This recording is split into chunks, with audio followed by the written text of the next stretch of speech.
please subscribe and don't forget to press the bell icon to get notified whenever we upload a new video.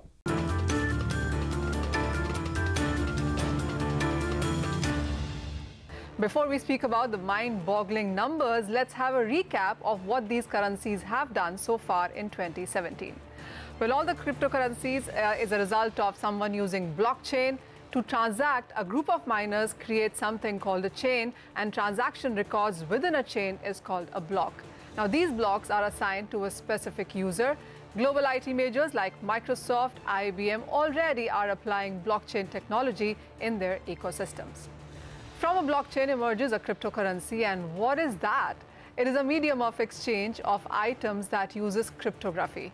Now, the characteristics of a cryptocurrency is that it does not follow any rules of any central bank or a government and is designed to gradually decrease its production. The legality of these currencies, of course, differs from country to country. Amongst them, too, there are some who are popular with the cryptocurrency fact and some which have given mind-boggling returns, but have to stand under the radar. If you look at the Bitcoin, the most popular currency was created in 2009 and over the years has grabbed headlines for its acceptability at various outlets. But 2017 has completely belonged to it. Globally, Bitcoin became one of the most traded currency, and the investors got another shot in the arm when CBOE and CME started their futures market this month. Now, let's take a look at how the cryptocurrencies have performed in this year. While Bitcoins have given you a 1,200% return from the kind of correction that we already have seen, some of the other cryptocurrencies have actually outperformed it. If you look at IOTA, that has given you a 500% return. Monero has given you over 2,300% return. Litecoin, of course, is 5,600% on the higher side in this year. And Ethereum gave a mind-boggling return of almost 8,000%. And you can only look at Ripple with an 15,000% return. And yes, you've heard it right. 15,000% return in just 2017 is what we have seen that perform. Now let's look at the market cap of these cryptocurrencies, and that also has seen a huge run-up. Bitcoin, of course, leads with a $231 billion market cap, while it is followed by Ethereum and Ripple at a second and third place. Interesting fact is that Bitcoin's market cap is almost 4 times that of Ethereum. So Ethereum, of course, is a very bad second when you look at those numbers. Another important question is that everyone is asking is that, are these currencies legal? What if these currencies turn into worthless with one swift action of a government? Well, if you look at Japan, South Korea and Vietnam, they account for nearly 80% of Bitcoin trading. While China has banned Bitcoin trading, Japan also allows people to transact in Bitcoin. India, on the other side, has not taken any action against Bitcoin so far, but RBI has time and again put out disclaimers talking about the risks of trading in Bitcoin. Australia has called Bitcoin a speculative mania so far, but all is not as hunky-dory as it seems. Reports suggest that 1,000 people own 40% of Bitcoin market. Deutsche Bank says that crash in Bitcoin prices is among the top risks in broader market in 2018. These currencies face losses arising out of hacking and loss of passwords, and the most important of them all, they do not have any underlying assets. Well, that's all that A to Z of the Bitcoins and the cryptocurrencies. And 2017, of course, as I said, clearly belonged to Bitcoin and other cryptocurrencies, which have by far given you the highest returns if you invested into them in this year. But what does the year mean, and how is 2018 now looking at? For that, we are now joined by various experts. Vishal Gupta is CEO of SearchTrade. Praveen Kumar is CEO of Belfrix, and Ajit Khurana is an angel investor, and he also looks very closely in case of the technology. Vishal, I want to start with you, and we have been talking a lot really on the Bitcoin and the cryptocurrencies since the year started. With the kind of returns that we have seen, what is your sense? What are the concerns right now? Is it really becoming frothy, a bubble, with the kind of volatile moves that we are seeing here? So Bitcoin right now, I think we are in a situation where it's slightly overbought. So we might still, the ideal price range that Bitcoin should have been operating within is $10,000 to $11,000.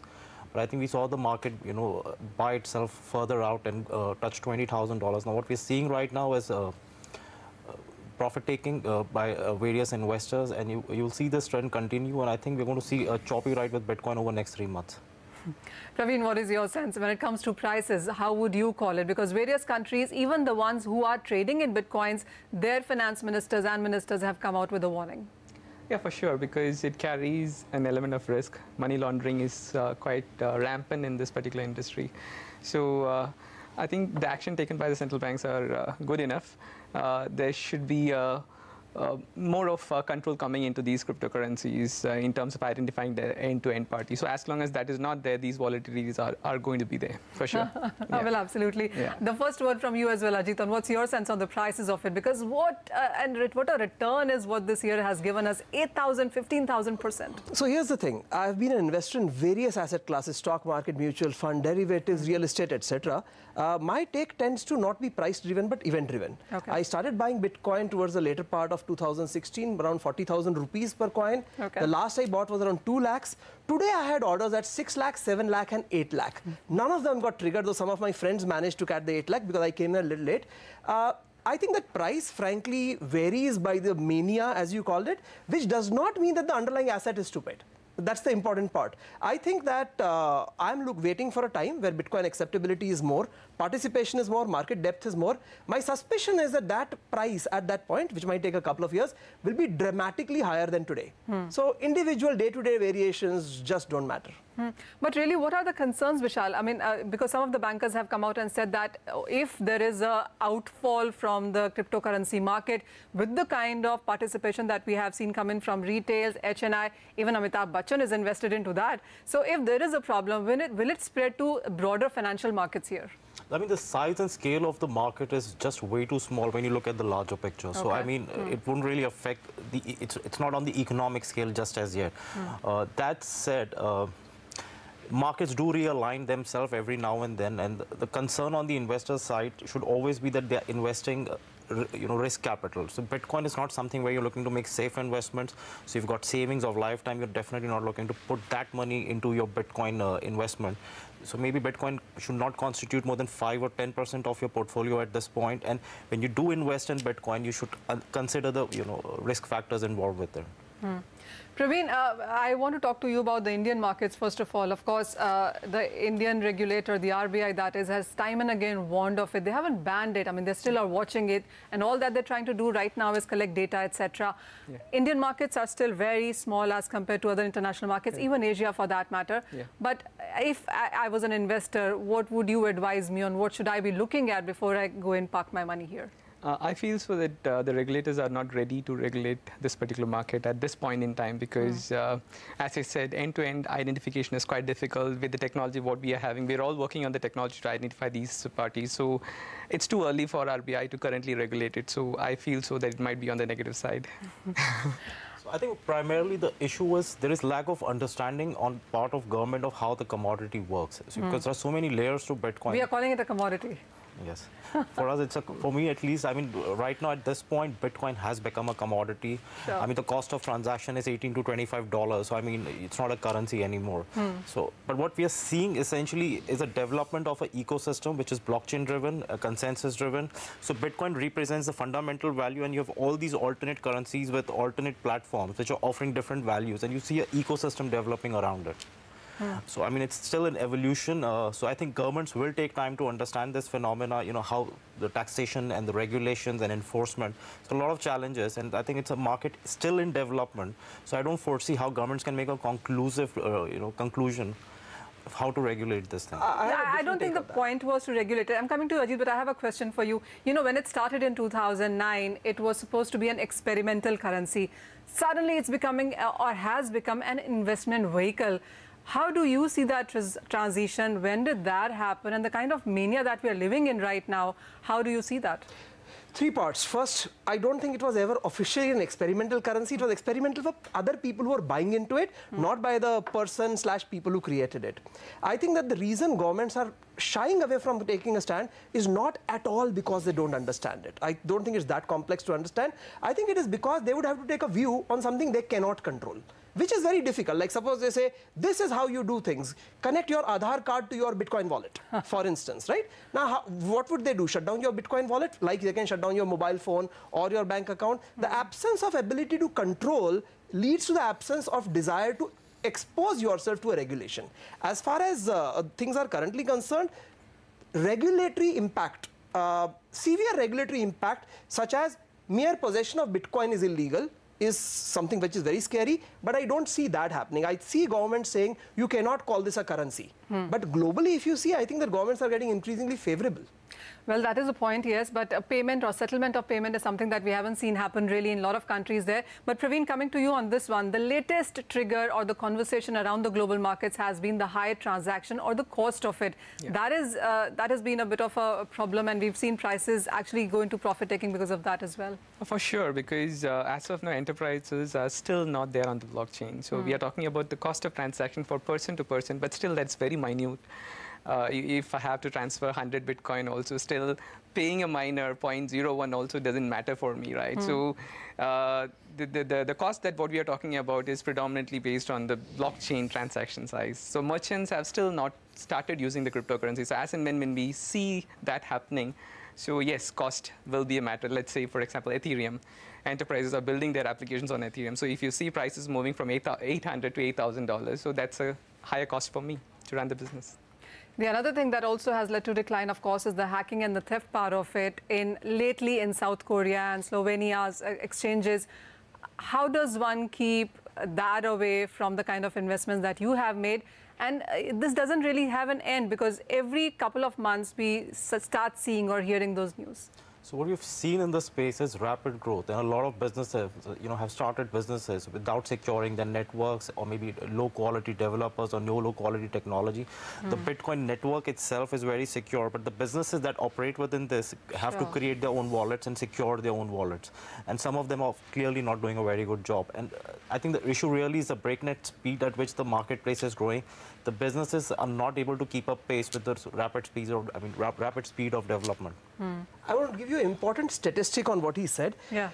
So if you look at Indian exchanges, they pay Unocoin, CoinSecure, Wellfrix, what have you, the buying as well as selling price in India used to be significantly higher, 3 to 30% higher than, let's say, the price in the US. Sure. Yesterday was the first day, or today also, where the buying as well as selling price in India fell below the US price, right? Now, what does this indicate? This indicates that when we were going up, people were unthinkingly buying, as in it was just this magic thing to buy, and when it is coming down, the same thing is happening, right? So I think that people who wrongly assume that this is a magic asset class which only can go one way should have learned the lesson today. I didn't sell when it was 16, 20,000 or whatever, because I was waiting for event triggers, not price trigger, but I was ready to buy today.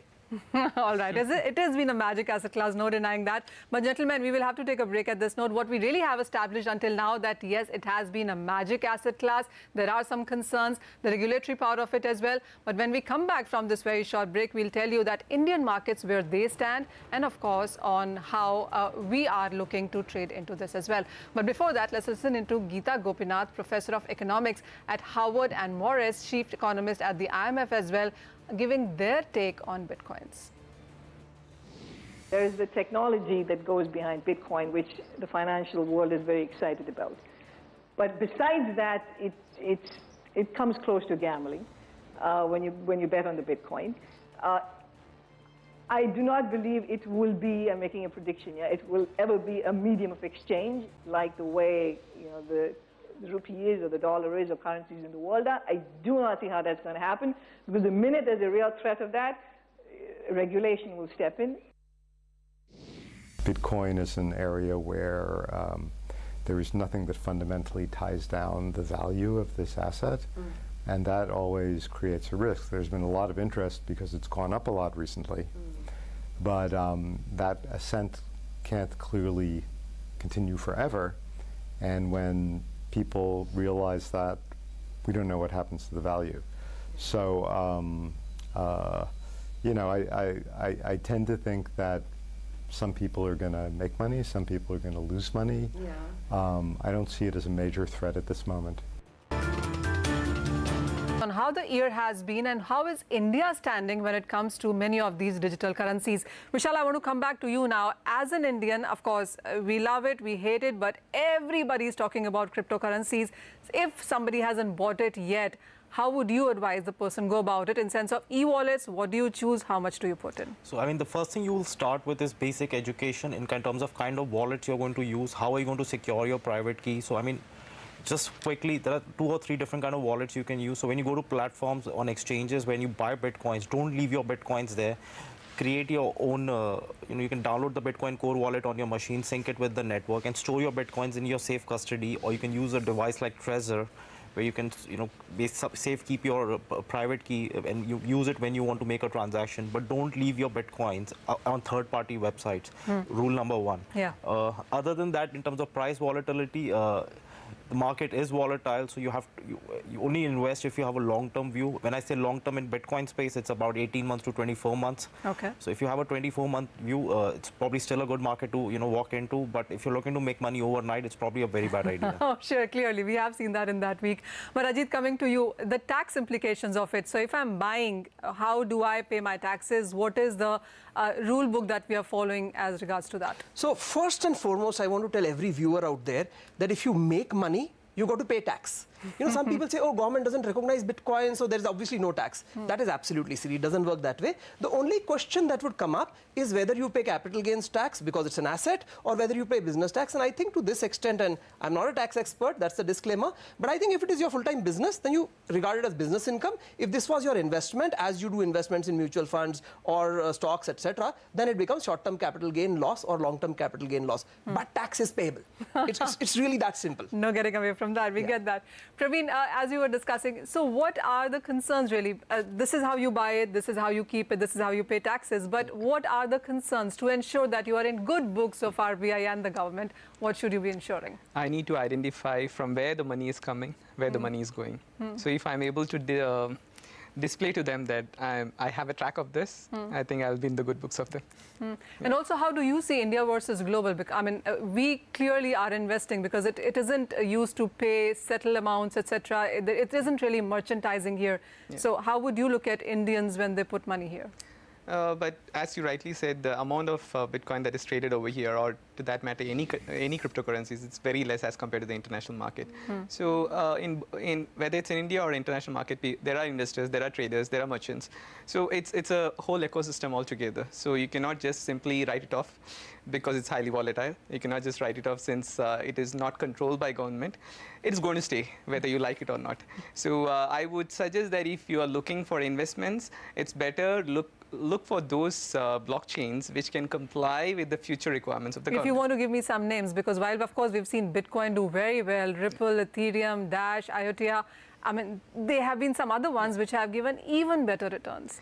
I would say that it might be difficult for Bitcoin to comply that easily with the government requirements because a lot of unaccounted money and illegal activities happens on the Bitcoin blockchain. But Ripple, Ethereum, maybe they might be, placed well enough to comply with the requirements. Sure. And Litecoin, as Vishal has been in the recent few days, does a transaction in less than 4 seconds. Some of these actually have done better. There are more banks and financial institutions actually attaching themselves to other coins rather than Bitcoins. So in case of banks attaching themselves to blockchain, I think over the past 4 years, I've heard a lot of news, but there is absolutely zero practical implementation of any bank in live marketplace. So I don't think we should get carried away with the news. It's still an experimental product.